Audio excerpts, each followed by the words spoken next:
Yeah, hello. Welcome once again to another class in the Sewani Coding School. Now let's just do away with all these codes. And let's do away with this one.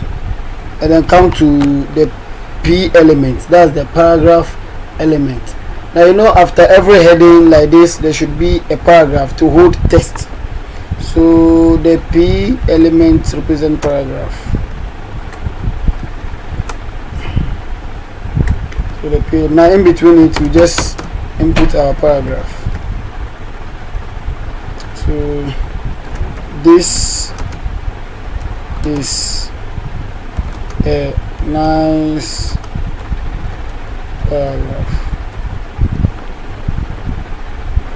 Understand?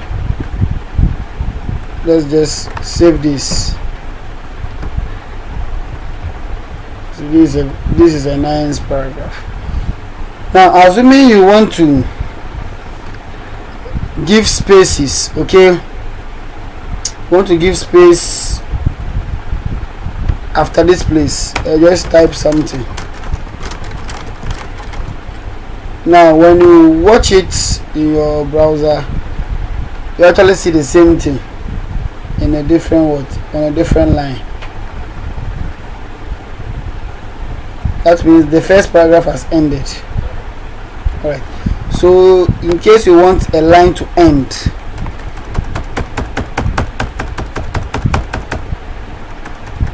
you can just do a paragraph. So because every paragraph starts on a new line. But assuming the text has not ended, you just type all these things. It will go to the end. Now it will add everything together to the time this place ends and the last margin. So you would like to drop this particular text down there, but your paragraph has also what, and you don't want to use a paragraph tag. What do you use to bring it? Now you use a line break. A line break is an empty tag, so therefore doesn't have open and close tag.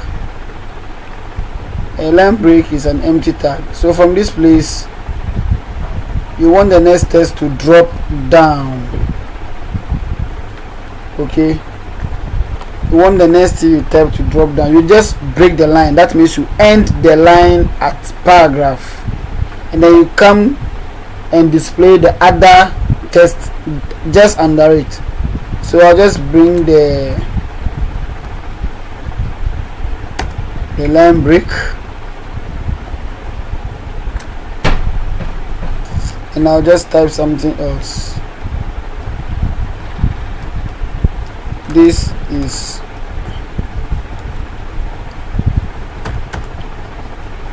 also part of the paragraph.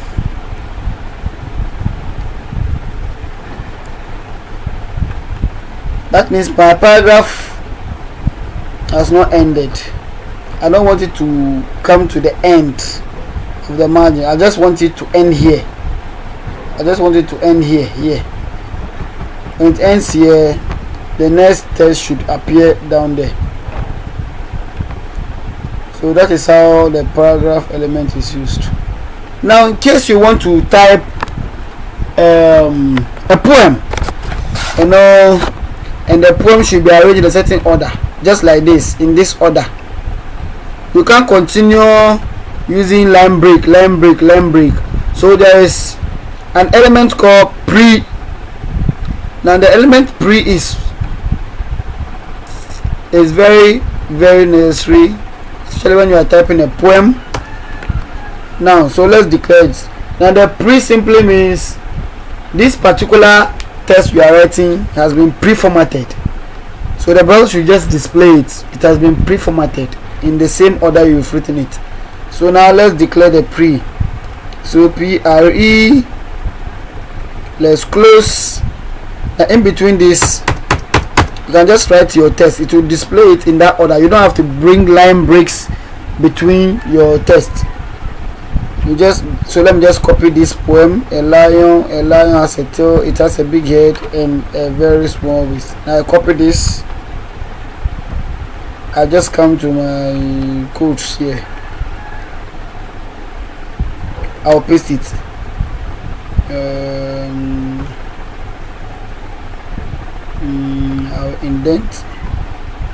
I'll indent them, and this is how I want it to appear in my browser.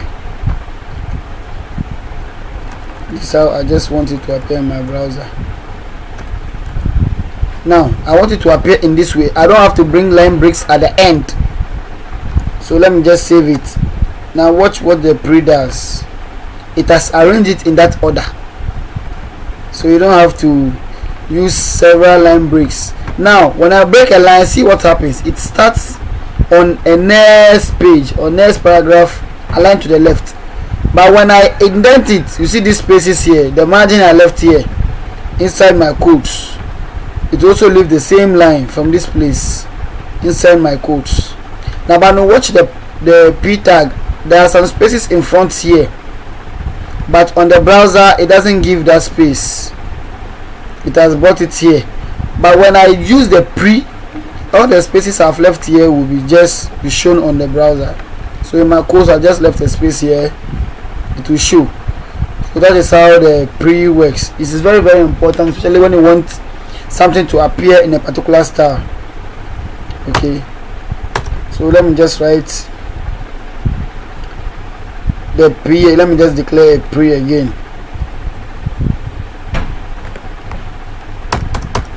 Let me just write the pre element of HTML is used to indicate that the text has already been formatted in a certain style.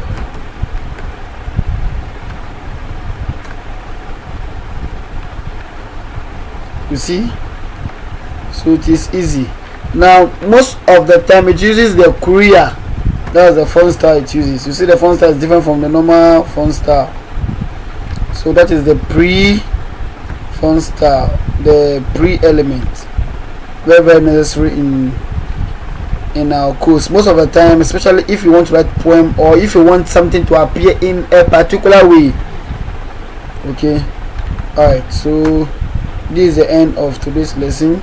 Now we've talked about the heading, we've talked about the P, we've talked about the what? The pre. We've also talked about what? The pre element. So heading to declare the heading, paragraph to declare each paragraph, line break to end a particular line and go to a new line, and then the pre is to declare a pre-formatted what? Style to the browser. Alright, so we end here and take a different element.